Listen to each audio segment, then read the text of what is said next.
Assalamualaikum warahmatullahi wabarakatuh. Perkenalkan saya Mirza Raka dari kelas T4505. Di sini saya akan menjelaskan materi dari operational research eh, tentang metode Big M dan dua fasa. Nah, di sini saya akan share screen PowerPoint-nya.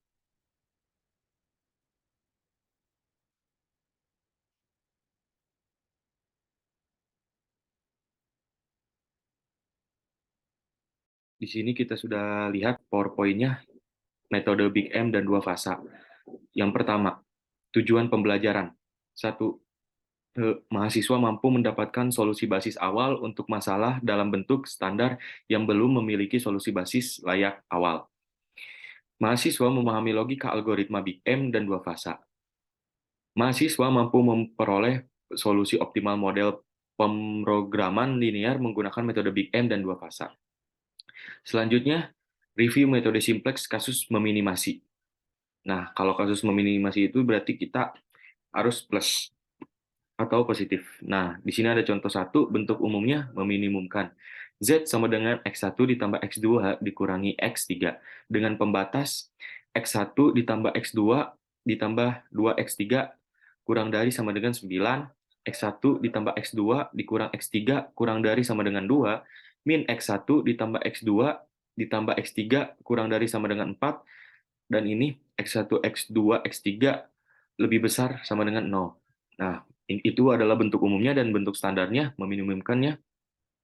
Z sama dengan X1, X2, X1 ditambah X2 dikurangi 4, X3 ditambah 0 ditambah 0, X4 ditambah 0, X5 ditambah 0, X6 dengan pembatas X1 ditambah X2 ditambah 2X3 ditambah X4, X1 ditambah X2 dikurangi X3 ditambah X5, min X1 ditambah X2 ditambah X3 ditambah X6, X1, X2, X1, X2, X3, X4, X5, X6 lebih besar sama dengan 0. Nah, kenapa di sini ditambah X4 ditambah X5 ditambah X6? Karena X1 sama X2 dan X3 tidak termasuk variabel non-basis, maka ditambah X4, X5, X6 agar menjadi variabel basis. Nah, di sini ada contoh satu. Yang step pertama, identifikasi solusi basis layak awal. Nah, kan yang sudah saya tadi jelaskan, variabel basisnya ada X4, X5, X6, dan variabel non-basisnya X1, X2, dan X3. Nah, apabila seluruh variabel non-basis X1, X2, X3 sama dengan 0, maka nilai masing-masing variabel basis adalah X4 sama dengan 9, X5 sama dengan 2, X6 sama dengan 4.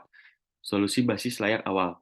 Nah, nilai tujuan awalnya Z sama dengan X1 ditambah X2 dikurangi 4 X3 ditambah 0 X4 ditambah 0 X5 ditambah 0 X6 sama dengan 0 ditambah 0 dikurangi 4 kali 0 ditambah 0 kali 9 ditambah 0 kali 2 ditambah 0 kali 4 sama dengan 0. Nah, ini contoh pertamanya memperbaiki solusi awal. Di sini tabelnya masih kosong.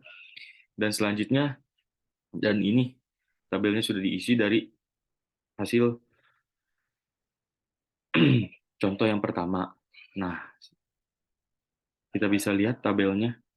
Dan selanjutnya, memeriksa optimalitas. Nilai fungsi tujuan relatif, profit, nilai fungsi tujuan relatif, profit relatif atau ongkos relatif. Menggambarkan peningkatan atau penurunan nilai fungsi tujuan ketika nilai variabel non-basis ditingkatkan satu satuan.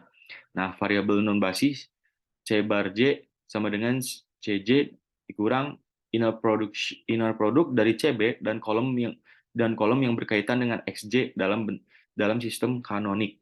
Variabel basis C bar J sama dengan 0. Kondisi optimal terjadi apabila tujuan memaksimasi semua nilai koefisien fungsi tujuan relatif untuk variabel non-basis adalah tak positif. Tujuan meminimasi semua nilai koefisien fungsi tujuan relatif untuk variabel non-basis adalah tak negatif. Kalau untuk memaksimasi variabel non-basis adalah tak positif, kalau meminimasi variabel non-basis adalah tak negatif. Dan ini contoh tabelnya yang pertama, dan ini juga tabelnya. Selanjutnya dan tabelnya juga. Nah, selanjutnya kita ke kasus meminimasi, contoh kasusnya. Nah, ini adalah bentuk umumnya. Meminimumkan Z sama dengan 4x1 ditambah x2 dengan pembatas 3x1 ditambah x2 sama dengan 3. 3x1 ditambah 3x2 lebih besar sama dengan 6, x1 ditambah 2x2 kurang dari sama dengan 4, x1, x2 lebih besar sama dengan 0. Bentuk standarnya meminimumkan Z 4x1 ditambah x2 ditambah 0x3 ditambah 0x4 dengan pembatas 3x1 ditambah x2, 3x1 ditambah x2 dikurangi X3, X1 ditambah 2X2 ditambah X4. Terus selanjutnya ke contoh kasusnya. Step pertama, identifikasi solusi basis layak awal. Variabel basisnya X4, karena kenapa X4? Karena di sini positif. Kenapa nggak termasuk dengan min X3? Karena min X3 itu negatif. Dan variabel non basisnya X1, X2, X3. X3 bukan variabel basis karena memiliki koefisien min 1 pada pembatas 2. Nah, jumlah variabel variabel basis kurang dari jumlah pembatas. Pembatas dan pembatas 1 dan 2 belum memiliki variabel basis. Penentuan basis layak. Pendekatan untuk memperoleh solusi basis layak. Trial and error. Variabel basis dipilih seberang untuk setiap pembatas tidak efisien. Penggunaan variabel semu atau artificial variable. Variabel semu atau artificial variable digunakan untuk masalah LP yang memiliki pembatas bertanda sama dengan dan lebih besar sama dengan. Variabel semu berperan sebagai slack pada iterasi pertama, lalu dihilangkan pada iterasi berikutnya. Pendekatan metode Big M, metode dua fasa. Prosedur memaksa variabel untuk bernilai nol jika kondisi optimal tercapai. Nah, di sini ada contoh kasusnya. Contoh model matematis linear programming. Meminimumkan Z sama dengan 4x1 ditambah x2 dengan pembatas 3x1 ditambah x2 sama dengan 3. 3x1 ditambah x2 lebih besar sama dengan 6, x1 ditambah 2x2 kurang dari sama dengan 4, x1, x2 lebih besar sama dengan 0. Nah, kita ubah ke bentuk standar. Meminimumkan Z 4x1 ditambah 3x2 ditambah 0x3 ditambah 0x4 dengan pembatas 3x1 ditambah x2 sama dengan 3, 3x1 tambah 3x2 dikurang x3 sama dengan 6, x1 ditambah 2x2 ditambah x4 sama dengan 4, x1, x2, x3, x4 lebih besar sama dengan 0. Nah, karena pembatas 1 dan 2 tidak memiliki variabel basis, jadi kita tambahkan variabel semu pada pembatas 1 dan 2. Jadinya Z 4x1 ditambah 3x2 ditambah 0 ditambah 0x3 ditambah 0x4 dengan pembatasnya 3x1 ditambah x2 ditambah x5 karena ditambah x5 karena ini tidak memiliki variabel basis. Makanya kita tambah x5. Selanjutnya 3x1 tambah 3x2 dikurangi x3 ditambah x6 sama dengan 6. Nah, kalau di sini sama tidak kita tambah variabel semu karena di variabel ini tidak ada di pembatas satu ini tidak ada variabel basis karena min x3 karena x3 ini min. Dan selanjutnya x1 tambah x2 ditambah x4 sama dengan 4. Nah, kita tidak tambah variabel semu karena nilai x4 ini sudah positif. Dan selanjutnya x1, x2, x3, x4, x5, x6 lebih besar sama dengan 0. Selanjutnya kita pindah ke metode Big M. Metode Big M. Variabel semu diberikan pada persamaan yang tidak memiliki variabel basis. Variabel semu diberikan suatu penalti dengan suatu bilangan besar sekali pada fungsi tujuan. Nah, memaksa agar nilai variabel semu sama dengan 0 pada solusi optimal. Metode simplex mencoba memperbaiki fungsi tujuan dengan cara membuat variabel semu tidak ekonomis lagi untuk dipertahankan sebagai variabel basis dengan nilai yang positif. Aturan pemberian penalti variabel semu. M adalah bilangan yang sangat besar. M sama dengan tak hingga meminimasi koefisien variabel semu pada fungsi tujuan M. Maksimasi koefisien pada variabel semu pada koefisien variabel semu pada fungsi tujuan sama dengan min M. Nah, kita lihat contoh kasusnya, meminimumkan. Z sama dengan 4x1 ditambah 3x2 ditambah 0x3 ditambah 0x4 ditambah mx5 ditambah mx6 dengan pembatas 3x1 ditambah x2 ditambah x5 sama dengan 3, 3x1 ditambah 3x2 dikurang x3 ditambah x6 sama dengan 6, x1 ditambah 2x2 ditambah x4 sama dengan 4, x1, x2, x3, x4, x5, x6 lebih besar sama dengan 0. Nah, di sini variabel basisnya X5, X6, sama X4. Dan variabel non basisnya X1, X2, dan X3. Nah, kita langsung pindah ke contoh kasusnya. Identifikasi solusi basis layak awal. Nah, yang kita udah sebutin tadi, variabel basisnya sama non basisnya itu, variabel basisnya X5, X6, X4, variabel non basisnya X1, X2, dan X3.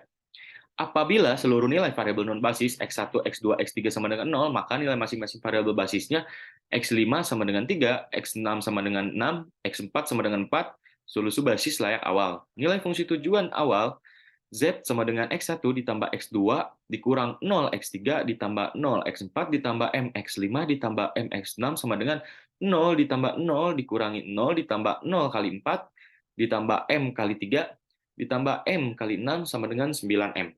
Nah, di sini contoh kasusnya sudah ada tabelnya. Nah, kenapa ini dikasih kotak merah? Karena masih bernilai negatif sama dengan belum optimal. Kriteria optimalitas fungsi tujuan meminimasi semua nilai koefisien fungsi tujuan relatif C-bar untuk variabel non-basis adalah tak negatif. Nah, selanjutnya contoh kasus juga menentukan entering on living variable. Nah, di sini X1 masuk basis, dan di sini X5 keluar basis. Selanjutnya, X5 keluar basis dan digantikan X1 menggunakan OBE.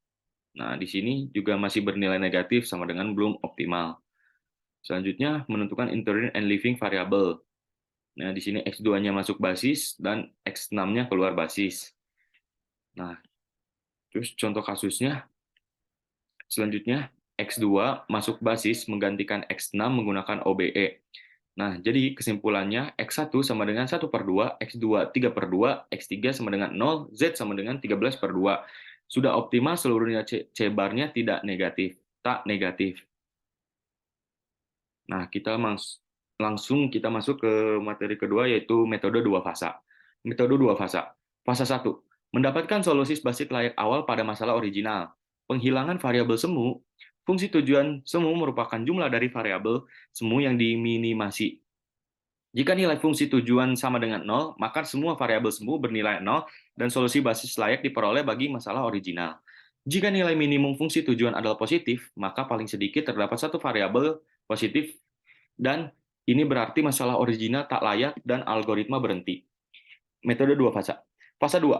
Solusi basis layak diperoleh oleh fasa 1 optimisasi terhadap fungsi tujuan original. Tabel akhir pada fasa 1 menjadi tabel awal pada fasa 2 dengan perubahan pada fungsi tujuan. Nah, ini metode dua fasa. Contoh kasusnya meminimumkan Z sama dengan 4x1 ditambah 3x2 ditambah 0x3 ditambah 0x4 dengan pembatas 3x1 ditambah x2 ditambah x5 sama dengan 3, 3x1 ditambah 3x2 dikurangi x3 ditambah x6 sama dengan 6, x1 ditambah x2 ditambah x3 sama dengan 4, X1, X2, X3, X4, X5, X6 lebih besar sama dengan 0. Nah, metode dua fasa 1 meminimumkan W sama dengan X5 ditambah X6 dengan pembatas 3X1 ditambah X2 ditambah X5, 3X1 ditambah X2 dikurang X3 ditambah X6 sama dengan 6, X1 ditambah 2, X2 ditambah X4 sama dengan 4, X1, X2, X3, X4, X5, X6 lebih besar sama dengan 0. Nah, kita lihat di sini ada fase 1 tabelnya. Kriteria optimalitas fungsi tujuan meminimasi semua nilai koefisien fungsi tujuan relatif C-bar untuk variabel non-basis adalah tak negatif. Nah, di sini kenapa di kotak merah masih bernilai negatif atau belum optimal? Contoh lanjut ke slide selanjutnya. Di sini X1-nya masuk di basis dan X5-nya keluar basis. Selanjutnya, X1 masuk basis menggantikan X5 menggunakan OBE, dan di sini juga masih terdapat angka yang bernilai negatif sama dengan atau belum optimal. Nah, selanjutnya menentukan entering and leaving variable. Nah, di sini X2 masuk basis, X6 keluar basis. Nah, contoh kasusnya, X2 masuk basis menggantikan X6 menggunakan OBE. Sudah optimal seluruh nilai C bar tak negatif. Fase 2. Meminimumkan Z sama dengan 4X1 ditambah 3X2 ditambah 0X3 ditambah 0X4 dengan pembatas 3X2 ditambah X2 sama dengan 3, 3X1 ditambah 3X2 dikurangi X3 sama dengan 6, X1 ditambah 2X2 ditambah X4 sama dengan 4, X1, X2, X3, X4, X5, X6 lebih besar sama dengan 0. Dan di sini kita lihat ke tabelnya. Tabel akhir pada fase 1 menjadi tabel awal fase 2 dengan perubahan pada fungsi tujuan. Pada tabel fase 2, kolom terkait variabel semu dihilangkan. Nah, jadi kesimpulannya, X1 sama dengan 1/2, X2 sama dengan 3/2, X3 sama dengan 0, Z sama dengan 13/2. Sudah optimal, seluruh nilai C bar tak negatif. Nah, selanjutnya kita ke Big M atau dua fasa untuk kasus memaksimasi metode Big M. Dan di sini contoh model matematisnya atau linear programming-nya.